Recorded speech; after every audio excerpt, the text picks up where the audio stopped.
Mila esker dena itortzeagatik, mila esker konbidat honengatik.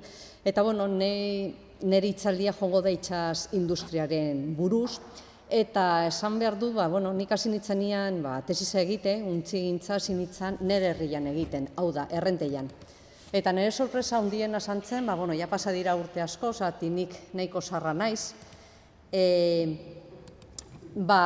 Pasa dira urte asko, baina orduan Errenteia itsasoarekin esen lotzen behinez.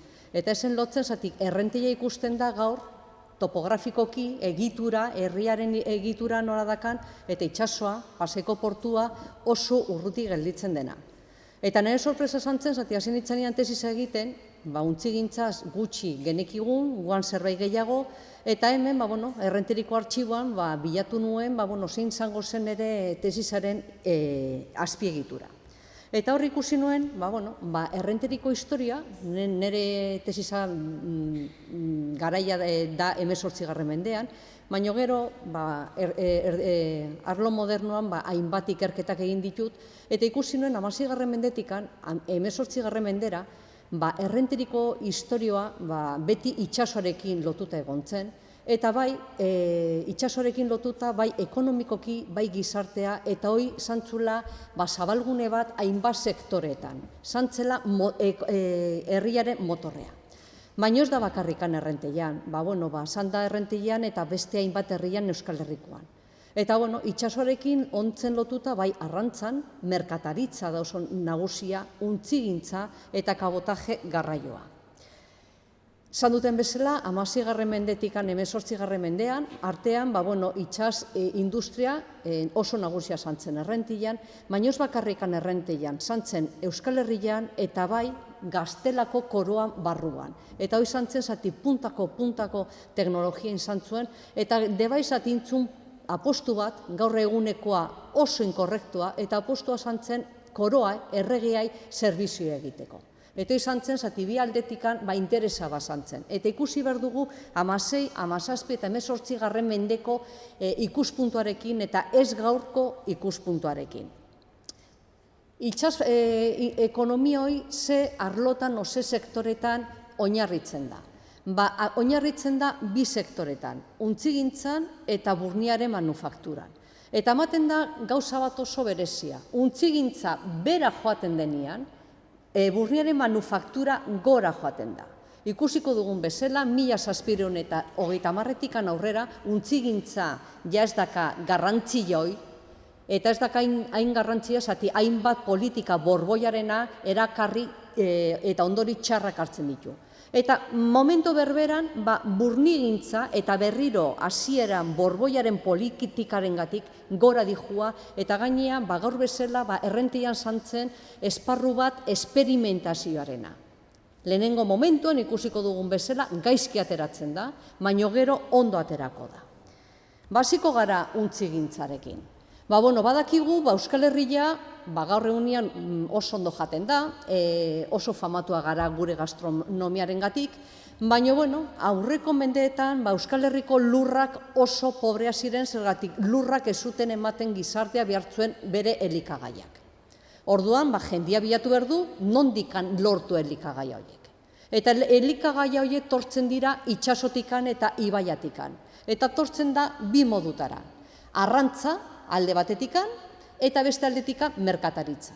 Baina merkataritza nola, nidaka gauza batzuk, saltzen ditut, eta irabazten duten diruarekin egiten dut beste erosketak.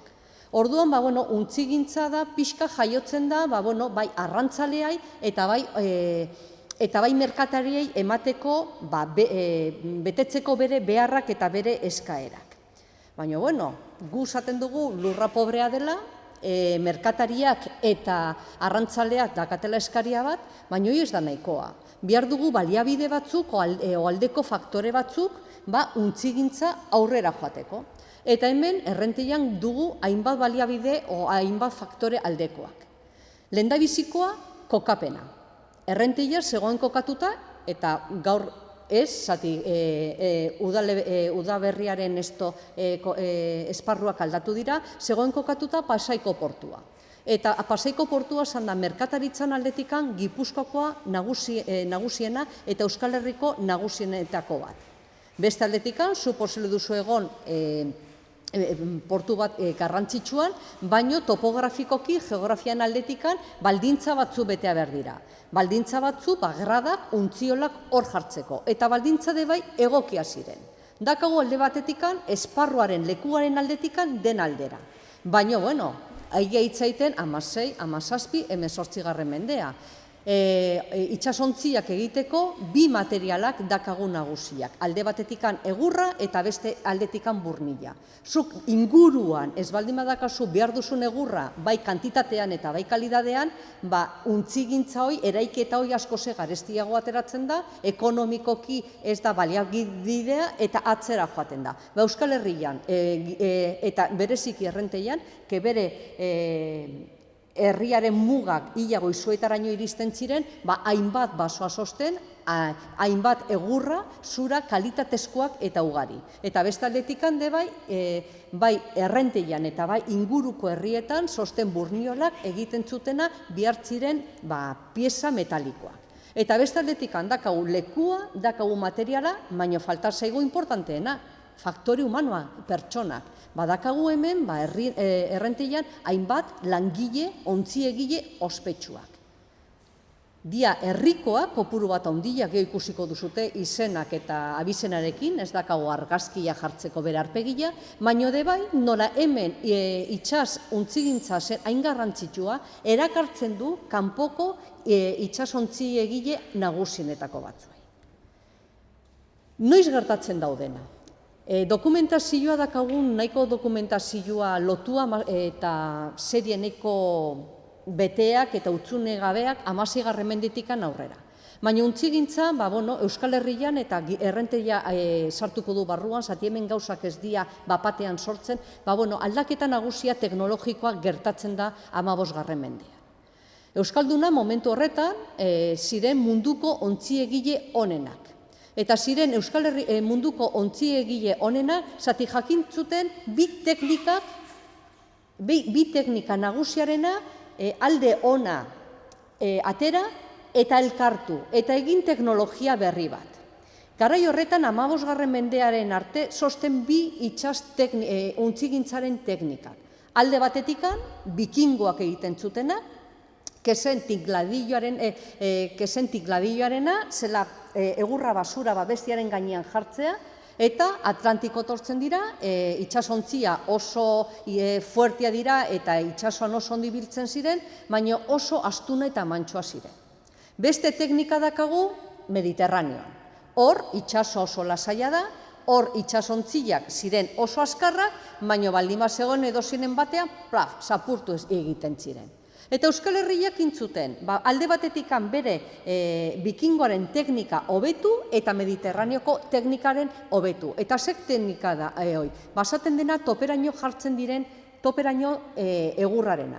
Horrela, itxasontziak asko ze handiagoa dira, asko ze abiadura hobetu egiten dute, eta itxasontzi horiek 16. mendean daude pres, bai itxaso dena Amerikara eta Europatikan Amerikara joateko. Gainera, dakagu gertakera bat, 1882an Amerika aurkitu zen, 1887an Ternuako itxasbidea aurkitu zen, eta ikusten da, transazioa itxasoa dakala gaur dakan bezala informatika eta teknologia eta oidena, orduan itxasoa sakan garrantzi galanta. Kontrolatzen zuna itxasoa sakan poderia. Eta momentu horretan Gaztela eta Aragoiko koroa elkartzen dira, eta momentu horretan da Europako monarkia koroa indartsuena. Eta bere indarra tortzen da zergatik daka alde batetikan bai Europan, bere jabetasuna, eta beste aldetikan daka Amerikan. Eta kontrolatzeko bi mugan, bi Atlantiko aldetan dagoena bere jabetasuna guztiak, kontrolatu berdu itxasoa. Eta kontrolatzen du, eta kontrolatzeko itxasoa zer da? Dira itxasontziak. Eta zer egiten du? Egiten du hainbat diro laguntzak eman, Euskaldunak hartzen dute diro laguntza horiek, eta 16. mendean, Elkanoren garaian, kegoande bai egera ospatzen, itxasontzigintza Euskal Herrian aurrera joaten da. Baina horrenteriko historia oso berezia da. Errenteriko historia, bere garapena, itsasontziaren garapena, ez datortzen 16. mendean hasieran o erdian, gertatzen den bezala, Gipuzkoako ontziola nagusienetan. Tortzen da 1580etik aurrera. Tortzen da sektorea Euskal Herrian krisisan sartzen denean. Eta tortzen da zergatik beak iten dute apostu bat. Eta apostu bat da, ingo dugu itsasontzia handiak, bai itsasarmadarako eta bai indiarako karrerarentzako.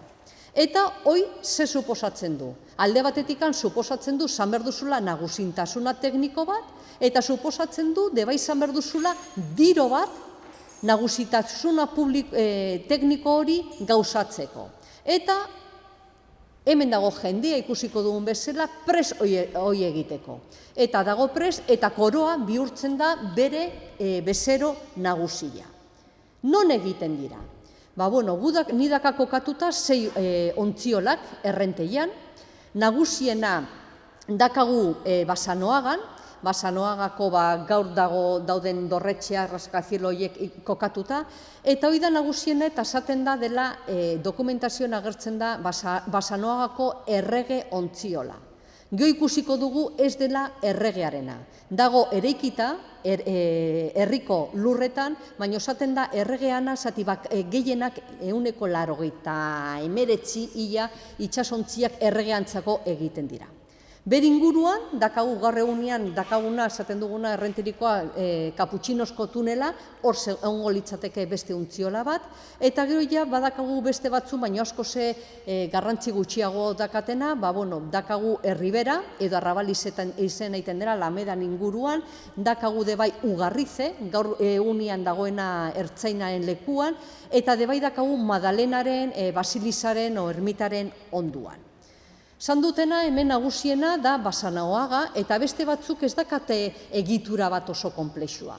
Dira leku batzuk, erabiltzen direna, itsasontziak egiteko o konpontzeko. Han biltzen da jendea, han biltzen dira tresnak eta materialak, eta dakate bakarrikan estalpe batzuk gordetzeko materiala horiek. Bukatzen denean eraikuntza hori o bukatzen denean konponketa hori uzten da lekua. Normalki, eta dokumentazioan eta hemen udalak, errenteriko udala beti bizilaunaen aldera jokatu du, baldintza desberdina dira. Untzi egila baldin badarrikoa o kanpokoa. Normalki, errenterikoa baldin bada, erabiltzagatika lurroiek ez da ordaintzen eserrez, ordaintzen da kopuru bat asko ze txikiagoa. Eta baldin bada kanpokoa, kopuroia handitzen da eta kopurua dijua araberan ze tamaina daka itsasontzioi.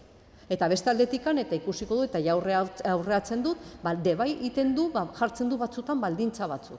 Eta baldintzak etortzen baldin bada itsasontzi egile kanpoko bat, erabiltzeko bere lekuak untziola bat egiteko, jartzen du baldintza bezala lehenengo kontratatu berdula herriko jendea. Eta ez baldin badago herriko jendea, nahiko jendea langilea pres egiteko orduan kanpotikan kartzeko. Basanoaga, erabiltzen dute bai untziegilek herrikuak eta bai kanpokuak. Baina baldintza hauetan, baldintzak asko zehobiago dira, ontziegile errenterikoa baldin bada. Hau bai da kaspiegitura bat oso konplexua, Gipuzkoako honenetako bat, eta hemen ikusten dugu daudela untziegileantzako eta langileentzako etxeak eta bere familiantzako, daude baratza, daude estalpea, daude biltegiak, eta hainbat gauzak. Eta gainea, agertzen da dokumentazioan, eta usurbilen bai agertzen da berdina, herria jartzen dula baldintza bat. Itsasontziak ez direnien egiten, lur hauek erabiltzen dira beste gauzentzako, eta baldintza da beti txukun egon behar direla. Zati, egin behar baldin bada itsasontzi bat, eta esanta tamaina handikoa ezin dela improvisatuta, eta dena prest egon behar da. Esan duten bezala, eta ez dute errepikatuko, mundu berria aurkitzen denean, San Sebastian Elkanoren garaian, untzigintza aurrera dijoan, baina errentian asko ze berandugo otortzen da. Zergatikan 1580 aurrera.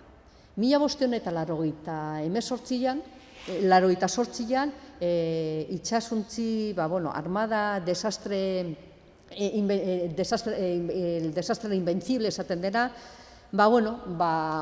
sektorea krisisan gertatzen da, zergatik armada horretan, erregeak basakan bere itsasontzi propioak, baino hainbat itsasontzi pribatuak enbargatu zituen.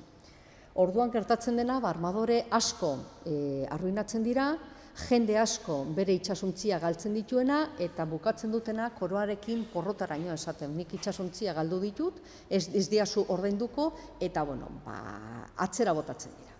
Baina errenterian badago jende, elite bat, dagoela negozioarekin lotuta, itsasontziaren negozioarekin lotuta, esaten dutela, nik egingo dut apostu bat, eta apostu bada egitea jartzeko nire dirua koroaren zerbizioa.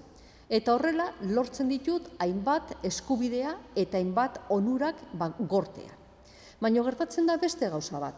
1580an ez dago errentian, 1580etik 1587 ikusiko duzuten bezala, egiten dira 33 itsasontzia eta dira 29 700 tonakoak. Eta egiten dira 6 batean. Eta ez du egiten untziegile bat errenterikoak, egiten du kapitan Agustino Ojeda, ondarrabitarra, keda kapitaina bat egiten dula koroako zerbizioa. Eta hor hasten da garapena. Eta hasten da garapena eta errenteia hasten da itsasontziak egiten.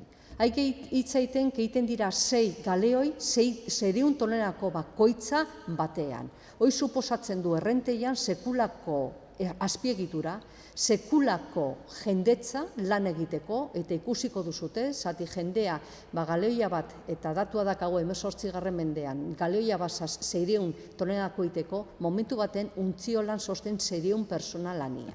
Pentsatu, hoi bikoiztu 6 bider o 4 bider terdi, eta ze lana, ze lanpostua, ze eraketa egiten duen herrian, ze zabalkuntza daka beste sektoretan, bai nekazaritzan, bai merkataritzan eta hainbat sektoretan. Datuak ikusiko dugu eta pasako naiz tablara, ikusten duzute 1580etik 1587 momentu oso oparoa dela, 1600 eta 1611etan hemen badira bereziki herriko itsas gizonak egiten duna apostua erregentzako. Eta zergatikan apostua? Zeta itsasontzi hauek denak egiten dira kontratu mota batekin. Kontratu hori daka izena asientoak. Eta kontratu hori, teorikoki erregearenak eta itsasontzi egilearen baldintza parekoa dira. Baina benetan errealidadea oso desberdina da. Zer esaten dute kontratu hauek? Kontratu hauek dakate betebeharra batzuk eta eskubide batzuk, bai erregen aldetikan eta untziegilaren aldetikan. Untziegila esaten dio erregeari, nik egiten dizut itsasontzi bat, tamaina batekoa, neurri batekoa, baldintza batzuekin, presio fijo batetik. Ados, neri kostatzen baldin bazaik gehiago, nere arazoa da. Eta gaina egingo dizut denbo betean. Zu fetxa baterako zango duzu zure itsasontzia. Erregea esaten du, presio fijo bat, baldin badago edozin ez beharra, zure kabuz dijoa. Eta erregea esaten du, nipatuko dizu presioi adostu duguna 3 epe desberdinetan. Bat, hasten denean eraikuntza, zuk materiala eta oidena erosteko, bestia erdian bukatzen denean kaskoaren lanak eta oidena, zu jarraitzeko eta bestia bukaeran. Zer gertatzen da, erregea ez du betetzen ia beinez bere bete beharra. Zergatikan, momentu horretan dirua urria eta zilarrekoakin egiten zen. Eta nola Amerikatikan torri bertzun, galeoia, konboioiek esaten zuten hainbat ezbeharrak eta gehiago 17. mendean, koroa, gaztelako koroa, bera dijua eta Frantzi eta Inglaterra bere nagusitasunak entzen diote, orduan ez dira iristen eta azkenian dira, zuk egiten duzuna prestamo batzuk, arriskoan jartzen duzu zure dirua, erregeantzako. Eta bai gertatzen da, galeoi batzu horiek galtzen direla itsasoan. Baina, jendia esaten du, nik lortzen du kontrola esatea gortean, esatia informazioa hainbat gauzatikan, eta ni dakat onura batzuk gizarteana keneri konpensatzen zait. Ikusten duzuten bezala tabla haue, eta haue dato denak dira atera eta artxibokuak, egoera nahiko zaila bizitzen da 1600-eta 1674 arte.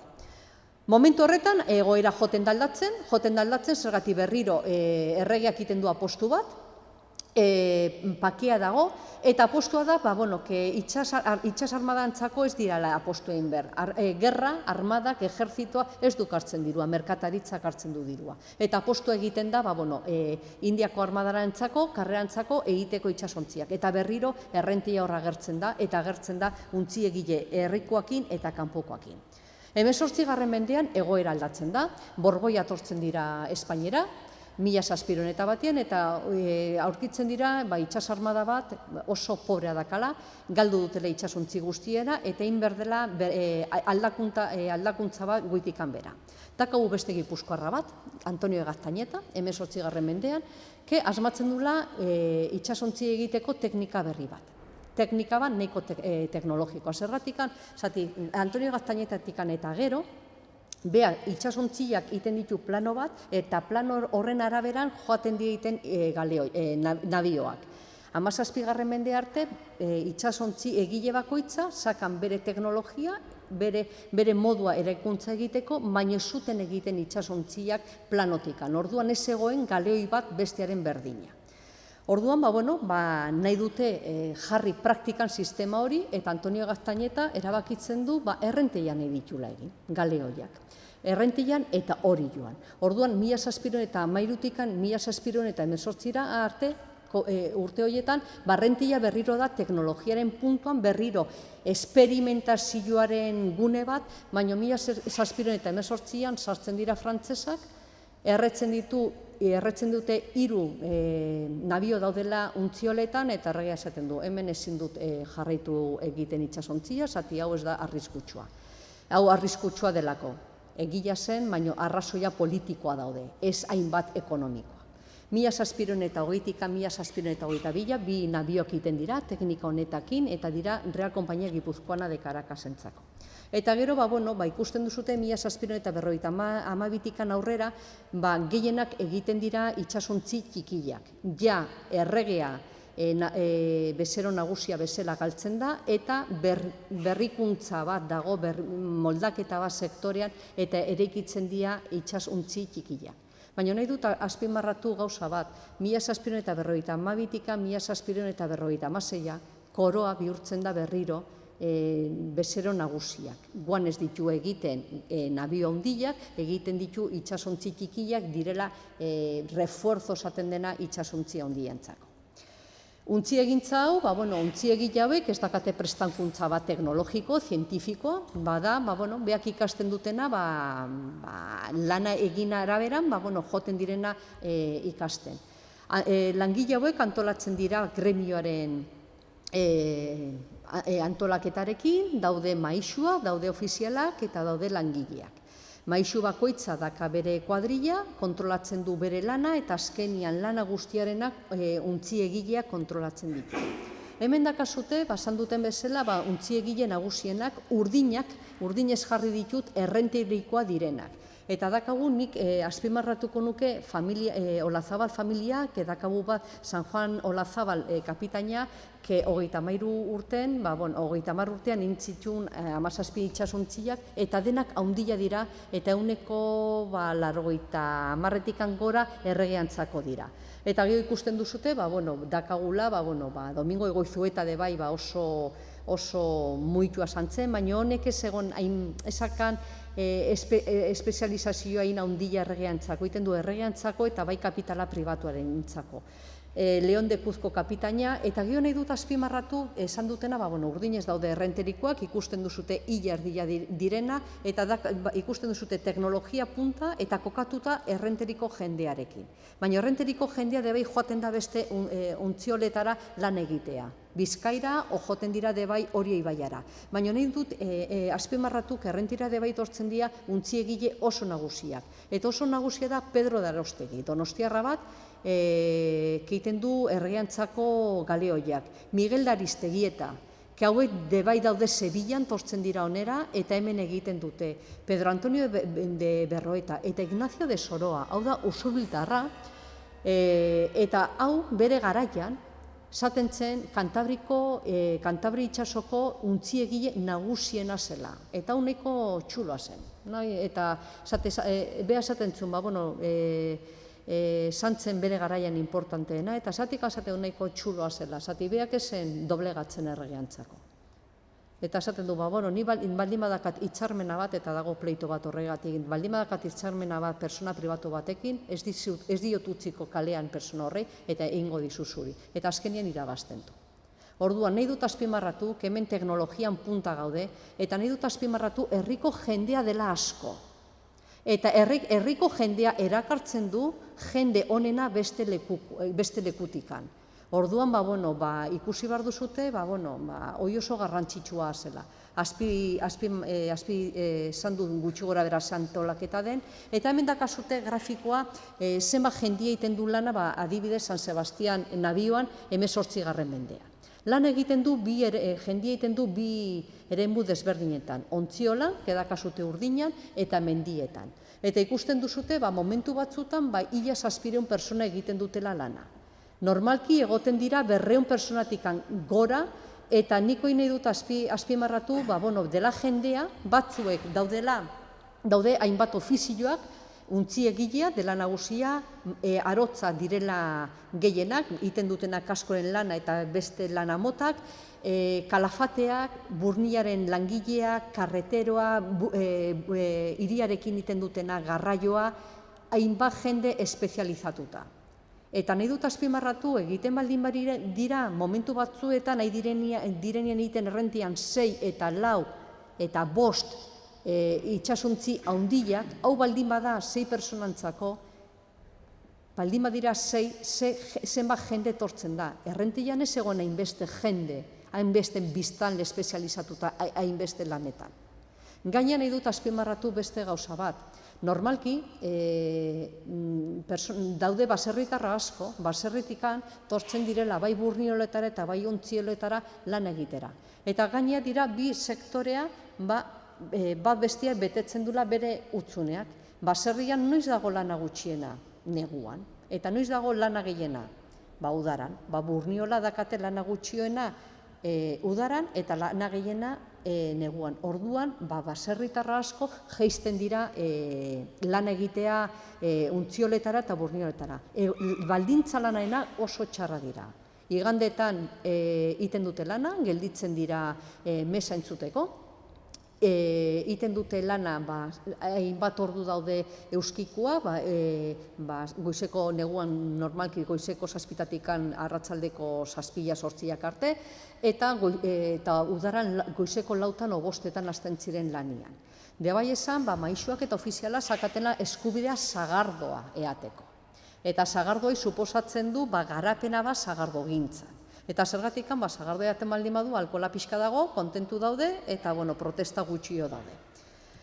Hala ere, esan dut, 1700 eta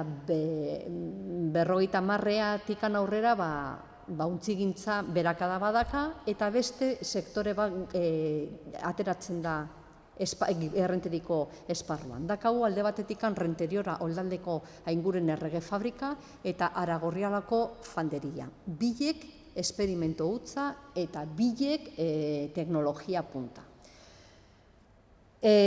Hasiko naiz errege fabrikarekin, eta hau lotu behar dugu Borboiaren politikarekin, eta ingo du laburra.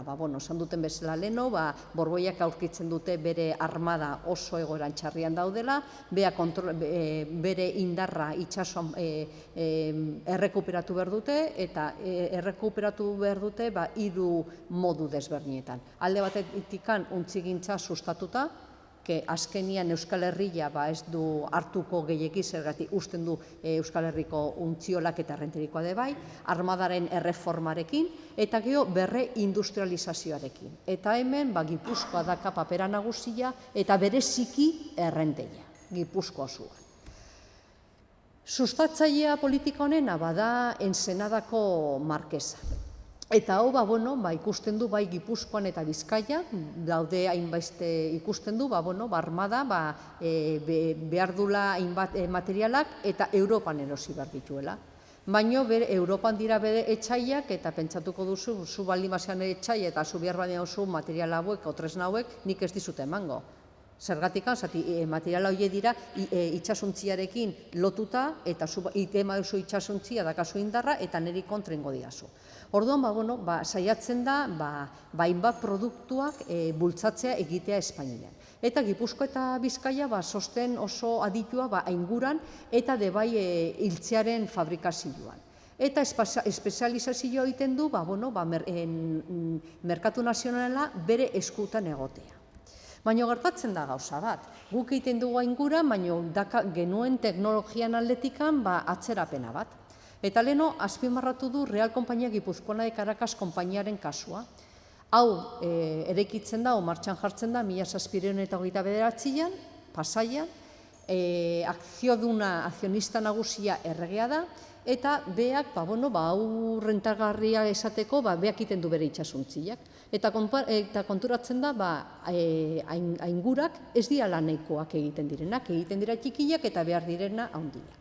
Zer egiten du? Momentu honetan, maisu ankorero nagusia zen Juan Fermín de Girizasti, eta esaten dio ditu, ni pagatzen dizut, eta zu joan Holandara. Eta zergatikan Holandara, zati Holandan egiten dira aingurak handienak, eta onenak. Eta joan espionaje egitea. Eta dokumentazioan agertzen da espionaje industrial hitza. Girizasti kopiatzen du teknika hori, txinatarra bezala gaur egunean, eta ez bakarra kopiatu, hobetzen du. Eta biak daka burniola bat, eta daka burniola arrazubian, aia. Eta biak hasten da egiten aingura hauek, hasten da egiten arrazubian. Eta erregeai pizten zaio, eta Ensenadari pizten zaio bombilla. Nik nahi dut esan nire fabrika propioa, nik egiteko ni behar duten aingurak. Orduan, hasten da, ideatzen, planeatzen proiektu bat. Eta lehenengo proiektu da arrazubian egitea. Juan Fermín de Girizasti lan egiten baldin badu burniolan arrazubian, errexena da, burniola hau egokitu nire beharretan eta hor egin erregeren fabrika. Baina Juan Fermín de Girizasti ez izaio gustatzen ideia. Eta traba dena jarri zituen. Orduan ikusita, 4 urte borrokatzen Juan Fermín de Gilizastirekin eta ezelateratzen aurrera, pentsatzen du non den leku egokiena, eta pentsatzen du dela errenteia, keda gure kasua. Eta proiektu hau 1757tikan, 1750 dago martxan, ez da martxan jartzen fabrika, egiten da dena, eta azkenian jesuita bat sartzen da erditikan, Larramendi aita, eta proiektua Hernanira joaten da. Eta Hernaniko fabrika dago funtzionatzen 1750tikan, 1760. Zergatikan errenteia, bilatzen dute leku bat. Eta lekua da gaur eguneko fanderia. Eta bere garaian lekua izakan izena Renteriola, Burniola bat zegoelako, eta pentsatzen da dela leku egokiena alde batetikan zergati dago Pasaiko portuan, esan dugun bezala Gipuzkoako nagusiena, beste aldetikan dago Rio Madre gaur eguneko Oiartzun ibaiaren ertzean, eta nabigarria zen fanderiaraino, eta beste aldetikan zergati zegoen kokatuta hainbat mendiz, han posibilizula lortu behartzuen egurra ikatza egiteko. Proiektua izugarrizkoa da.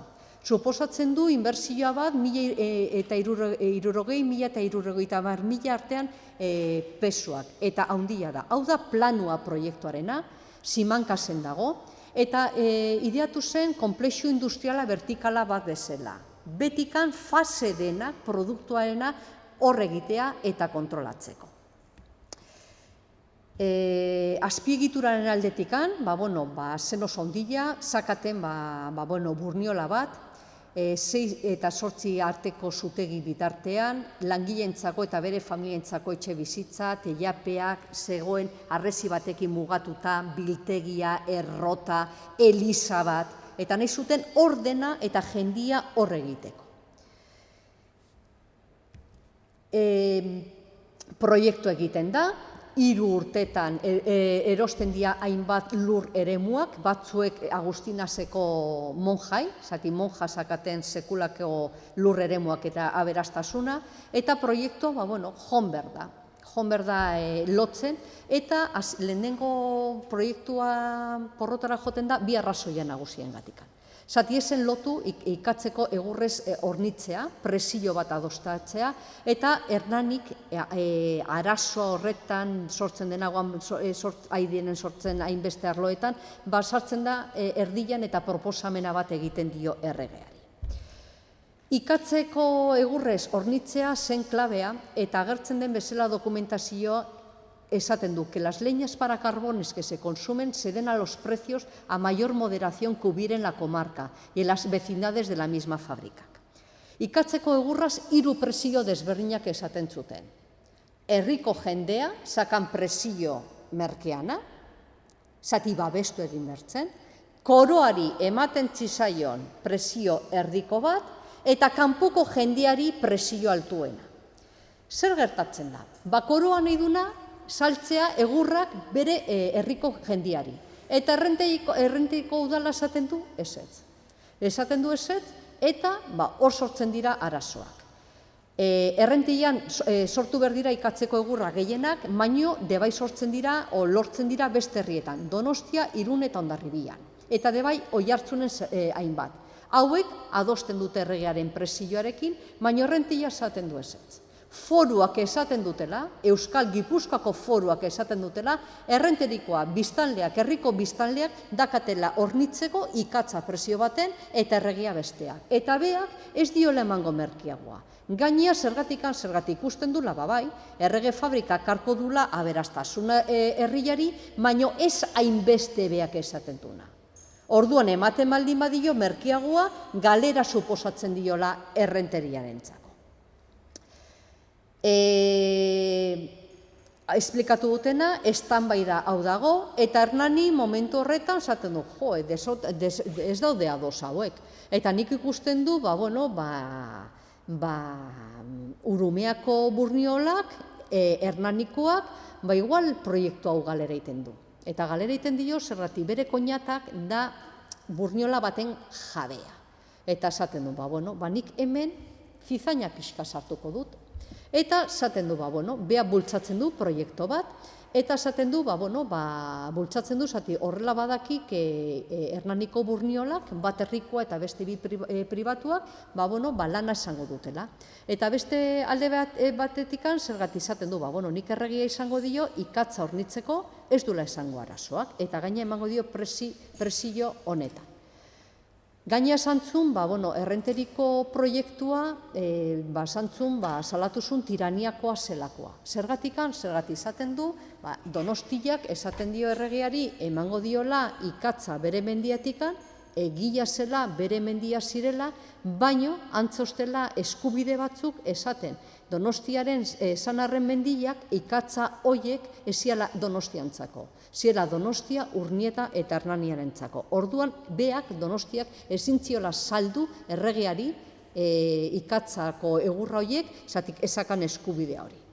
Bitarte horretan agertzen da beste personaia bat. Juan Nicolás de Grisasti, dela Juan Ferminen anaia. Eta prestatzen du proiektu bat. Proiektu bat gauzatzeko errenteriko proiektua. Eta proiektu hori, da bere anaia jarri, zati kaso guztietan Juan Fermin egin behar du lana. Bai Arrazubian, bai Hernanin eta bai Errenteian. Eta da proiektu bat oso interesgarria koroaren interesantzako.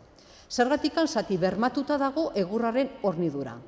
Beste aldetikan, zergatik izaten du, errenteriko fabrika ez duela esan behar monopolio ainguraretan, posible dutela egin beste burnioletan, eta hoi ez duela karko galerak urumeakoa. Beste aldetikan, zati estatuak fabrika arrendamenduarekin irabaziko dirua eta gainea aingura lortuko ditu presionetarako. Eta beste aldetikan, zergatik beak iten du proiektu bat, mendiak batzuetan aritza landatzeko eta horrela desforestazioaren arazoa debai kentzen da. Horrela ikusita den aldera dago, baina errenteia ez du muitzen bihatza bat. Ez du muitzen behatza bat, zati izan du, hau baldin badago, ez dago nire interesak aurka, eta ez du egiten eserrez. Eta nola errentia ez du egiten eserrez, eta Hernani jarraitzen du bere proposamenarekin, azkenian, falta zirenean 15 hilabete bat erekitzeko fabrika, dena egina zegoen, porrota egiten da proiektua eta Hernanira joaten da. Arrazoia politikoak esan ziren. Eta arrazoia politikoa esan ziren, zati dokumento baten 1784 hau esaten da. Se suscitaron émulos del proyecto, ya que se imaginaron perjuicios por él, ya que por otras pasiones no fáciles de percibir ahora a tanta distancia del tiempo. Lo cierto es que la provincia o su diputación, movida por los dueños de las ferrerías y ferrones, o fuesen estos directamente, hubo recurso a su majestad, a una idusan hernánico proyecto, y se mandó suspender la obra, con una circunstancia digna de reflexión, según los informes que tengo del asiento, y fue que la villa de Hernani, poseedora de 2 ferrerías, era la que declamaba más la contra la nueva fábrica con varios especiosos pretextos de figurados perjuicios, y de la misma que así se mandó suspender el edificio del rey, y propuso la contrata de provisión de anclas para la Armada, y en efecto se la admitió, la primera que hubo en esta especie, y a precios muy superiores a los del día. Hau da, Hernanin egin ziren aingurak oso garestia ziren, eta 24 urte eta gero, aingura egiten zirena baino garestiagoak. Eta gainea gaizki egin ziren, asko bueltan etorri ziren. Hernaniko bat baldin badago sentitzen du, baina dokumentazioa hoi esan zen. Eta greba, langiren greba eta dena. Bueno, dakagu sekulako eraikuntza egina, sekulako fabrika egina, eta ze gertatzen da. Itxia ontzen 21 urte. Eta agertzen da Irandako markesa, Simon de Aragorri, eta nahi du esperimento bat egin. Eta esperimento hau ondo agertzen, ateratzen da. Ze esperimento da? Nahi du egin fanderia bat. Eta fanderia da, burnila egiteko makina aurreatuena momentu horretan. Eta esaten du, horrelako fabrika bat egiteko, behar dut azpiegitura bat ona eta inbertsio alden etekina gehiago egiteko. Erabakitzen du errenteriolako errege fabrikaren eraikitzea, bakarra egin behar du azpiegitura aldaketa bat ibaian, hor dakazute planua, eta da lehenengo fabrika peninsulakoa dakala 2 berberazioko labea. Gipuzkoan dago beste fanderia bat, Iraetan, Zestoa, baino ez da hain modernua eta hain aurreatuta hau bezalakoa. Zer da fanderia? Fanderia zen burnia bat, kalitatezkoa egiteko, burnia pieza txikiak, merkeagoa egiteko, zergatik behar du ikatza gutxillo eta eskulana gutxillo. Egiten dira berdin upelantzako eta piperrentzako hiltzeak eta bai arkuak. Zan dut langile gutxillo, hemen egiten zuten konkretuki 7-8 langile, labezainak, rementariak, arotza, tiratzaiek eta hainbat. Eta dira, basaten duten ohiko burnioletan baino gutxillo. Lehen urteetan, baldin bada teknologia puntan eta hemen baldin bada teknologia importatuta ekarritakoa Europatikan Alemaniarra dira langileak egiten dutena lana. Berriro dakagu beste berrikuntza bat, beste aldaketa bat gizartean, teknologia punta, alemana, hizkuntza, globalizazioa, jende ikasi berdu eta gero hemengo errenterikoa eta inguruko jende egiten dute lana. Iten zuten lana, 6-7 hilabete urtean, neguan, udaran ura gutxiok hartzen du ibaia, ez daka nahiko indarra eta gelditu iten da fabrika. Baldintza oso gogorrak egiten ziren, dakigu dokumentazioan neguan goizeko 6-tatik 7-tara hasten zirela eta arratsaldeko 8 arte. Udaran goizeko 4-ako 5-etan lan egiten zuten eta iluntza arte. Ezin zuten ia gelditu untzioletan bezerra bazkaltzeko. Tita batean eta sakaten deskantzua. Eta adibidez, aztemaldin baziren berandugo goizean, zati ez beharra basantzuten, errekuperatu behar zuten lan ordu galduta gabean. Fanderia, etikina handiak ekonomiko esan zituen, eskaera handia esan zituen, eta enpresa bat oso errentagarria esan zen. Suntzitu zuten 1853an, karlistak, eta suntzitu zuten, izaten zuten, liberalantzako armak egiten zuten. Eta izan zen eskusa eta hor desagertu zen. Konklusio bezala esan behar dugu, itxasuntzi fabrika lotuta daudenak, 1580-tik 1780 arte, untzigintza, Euskal Herrenteian oso nagusia zantzela, teknologian puntan eta etekina galantakarri zituela, bai gizarteari, lanpostuarekin, eta bai diruan aldetikan.